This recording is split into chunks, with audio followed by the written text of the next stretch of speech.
Aujourd'hui, Diego pense encore pouvoir sauver Bella, mais autour de lui, tout se referme. Ben prend le contrôle, Manny risque d'être démasqué, la police n'a qu'un message coupé entre les mains, et au marché des Halles, un nouveau braquage se prépare déjà. Cette fois, ce n'est plus seulement une histoire de fuite ou d'amour impossible, c'est une vraie bascule. Et Diego pourrait se retrouver face à un danger qu'il n'a pas vu venir. Bonjour à tous, on se retrouve pour Demain nous appartient, avec l'épisode 2217, diffusé le 2 juin 2026 sur TF1. Et franchement, cet épisode met Diego dans une situation de plus en plus impossible. Il voulait croire à Bella, il voulait croire à leur histoire, mais autour d'eux, tout devient sale, dangereux, incontrôlable. Ben impose sa loi, Manny essaie de tenir son rôle sans se faire repérer, et Alex comme Chloé comprennent que Diego est en train de s'enfoncer dans une situation beaucoup plus grave qu'il ne l'imaginait. L'épisode reprend avec Bella, prise dans un étau qu'elle ne maîtrise plus vraiment. Elle dit à Diego qu'elle comprendrait s'il décidait de partir. Et cette phrase, elle fait mal, parce qu'elle montre que Bella sait parfaitement ce qu'elle lui fait vivre. Elle sait qu'elle l'entraîne dans une autre histoire qui dépasse leur couple, leur cavale, leurs promesses. Diego, lui, ne la regarde plus comme avant. Il lui dit qu'il ne la reconnaît plus. Il ne comprend pas comment elle a pu voter pour les armes, comment elle a pu accepter d'entrer dans une logique de grand banditisme. Bella piégée. Ce moment est important parce que Diego ne parle pas seulement de la bande. Il parle de Bella, de celle qu'il pensait connaître, de celle pour qui il a quitté les Delcourt, de celle pour qui il a pris des risques énormes. Et là, quelque chose se fissure, il comprend qu'elle lui cache une partie de la vérité. Alors il insiste, il lui demande ce qu'elle ne lui dit pas. Bella finit par craquer et lui avoue que Ben lui fait du chantage. Il menace de la faire tomber avec des enregistrements en affirmant qu'elle est le cerveau du groupe. En quelques secondes, tout devient plus clair. Bella n'est pas seulement perdue, elle est enfermée dans un piège. Ben la tient et il utilise cette peur pour la garder sous contrôle. Diego, évidemment, veut agir. Il pense récupérer les enregistrements pendant que Ben est dans l'eau. C'est très Diego, il voit le danger, mais il croit encore qu'un geste courageux peut tout régler. Sauf que cette fois, il ne s'agit plus seulement de protéger Bella, il s'agit d'affronter Ben, un homme qui supporte de moins en moins sa présence auprès d'elle. La police approche. Pendant ce temps, du côté de la police, l'inquiétude monte. Karim et Nordine n'ont plus de nouvelles de Manny.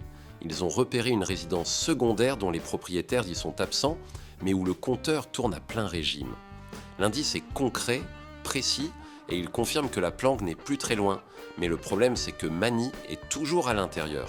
Et s'il se fait repérer, tout peut basculer avant même que la police ait le temps d'intervenir. Chloé s'inquiète. À 7, Alex essaie de parler avec Chloé au spoon. Et là, on retrouve un couple complètement abîmé par la peur.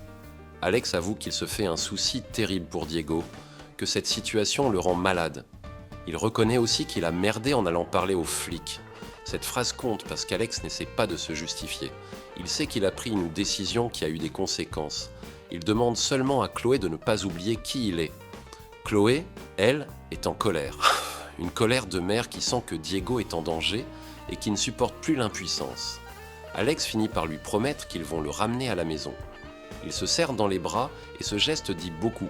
Ils sont blessés, ils sont en désaccord, mais la peur pour Diego les ramène au même endroit. Leur priorité reste la même, le sortir de là avant qu'il ne soit trop tard. À la planque, Momo tente de rassurer Bella. Il lui dit qu'il est content qu'elle reste et ajoute que Ben n'est pas un méchant. Mais cette phrase tombe très mal parce que tout ce que fait Ben raconte l'inverse. Il contrôle, il menace, il manipule, et même quand certains essaient encore de lui trouver des excuses, son comportement devient de plus en plus inquiétant. Diego et Bella fouillent dans la chambre de Ben, mais ils ne trouvent rien. Aucun enregistrement, aucune preuve, rien qui puisse les libérer. Diego veut alors confronter Ben devant tout le monde, l'afficher pour qu'il arrête de se prendre pour un chef. Bella, elle, pense que la meilleure solution reste de faire le casse et de partir directement après. On voit bien la différence entre eux. Diego veut casser le rapport de force, Bella veut seulement survivre à court terme. Ben passe à l'action. Ben débarque à la planque avec toutes les armes. Fini les jouets, comme il le dit. Il veut que personne ne les prenne pour des amateurs. La scène fait franchir un cap à l'intrigue. Avant, il y avait encore une forme de désordre, de provocation, de fuite en avant. Et là, Ben structure le danger. Il prépare quelque chose de plus lourd, plus organisé, plus violent. Et quand il annonce qu'il a trouvé la cible idéale parce qu'il n'y a que des vieux, le malaise est immédiat. Pour lui, les victimes ne sont même plus des personnes. Ce sont juste des obstacles faciles. Puis quelqu'un sonne à la porte. La bande pense à un livreur. En réalité, c'est Karim qui arrive sous couverture avec un faux colis de conserve. La tension est énorme parce que tout se joue sur quelques gestes. Mani signe un papier, Karim lui fait cocher qu'il n'y a pas de blessés et qu'il va bien. Puis il lui glisse un nouveau téléphone. C'est discret, rapide, presque banal, mais pour Mani, c'est une ligne de survie. Mani parvient ensuite à transmettre une information essentielle. Un prochain braquage est prévu le lendemain. Il ne comprend pas pourquoi la police attend encore pour les arrêter. Et on le comprend. De l'intérieur, il voit les armes, il voit Ben perdre le contrôle, il voit Diego exposé. Mais Mani manque de se faire surprendre par Ben. Il enterre alors le téléphone sous le sable avec son pied. Un geste minuscule mais chargé de panique. Ça, il sait qu'à la moindre erreur, il est grillé. Le pire arrive dans la conversation entre Ben et Mani. Ben affirme que Diego ne va pas l'embêter longtemps. Il dit que personne ne connaît mieux Bella que lui. Mani comprend très vite ce que cela sous-entend et lui demande s'il ne va quand même pas s'en prendre à Diego juste parce qu'il est jaloux. Ben ne répond pas vraiment. Il reste évasif. Il lâche seulement « tu verras bien ». Et cette réponse est glaçante parce qu'elle ne ferme aucune porte.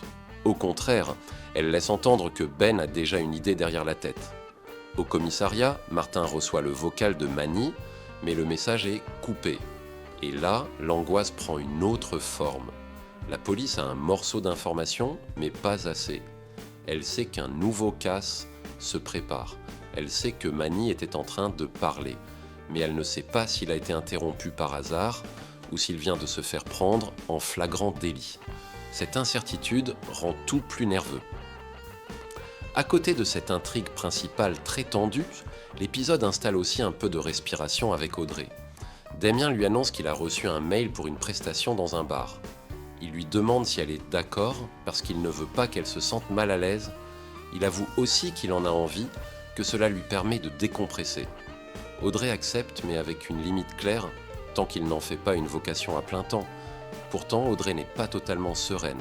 Elle se confie à Erika et reconnaît qu'elle ne sait même pas pourquoi elle a dit oui. Elle a voulu être cool. Erika lui conseille alors de faire quelque chose pour elle et l'emmène à un cours de Zumba sur la plage. Là, elle rencontre Astrid. Le cours est beaucoup plus intense que prévu, tout le monde finit épuisé et les filles elles comprennent vite que ce n'était pas vraiment un niveau débutant. Mais ce moment crée aussi une complicité immédiate entre Audrey, Erika et Astrid, surtout après l'erreur de Sac qui les réunit ensuite au spoon autour d'un verre. De son côté, Erika annonce à Marceau qu'il va avoir un professeur particulier de maths parce qu'elle ne veut pas qu'il rate son bac. Marceau rencontre alors Daniel Perrault et le courant ne passe pas vraiment. Daniel est sec, direct, pas commode. Il estime que Marceau a un niveau de fin de collège et un problème d'autorité. La scène reste plus légère, mais elle installe déjà une relation compliquée entre eux.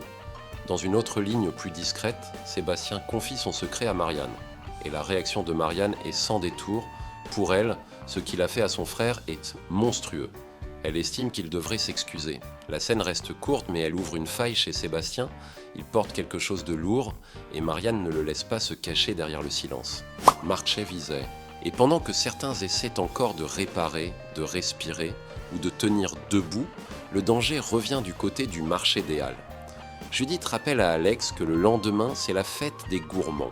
Alex avait oublié.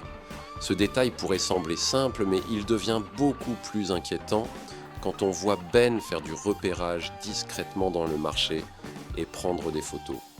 Là, tout se referme. Marco, Alex, Arthur, Christelle, Émilie et Romain risquent de se retrouver au mauvais endroit, au mauvais moment. Ben a choisi sa cible. Mani a prévenu la police, mais son message est incomplet. Diego est toujours à la planque, Bella reste prisonnière du chantage et Ben semble prêt à tout pour garder le contrôle. La question maintenant, c'est de savoir qui va payer le prix de cette fuite en avant.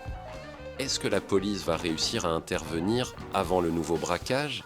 Est-ce que Mani va tenir sans se faire démasquer ? Et surtout, est-ce que Diego va comprendre à temps que Ben ne le voit plus seulement comme un intrus, mais comme un obstacle à éliminer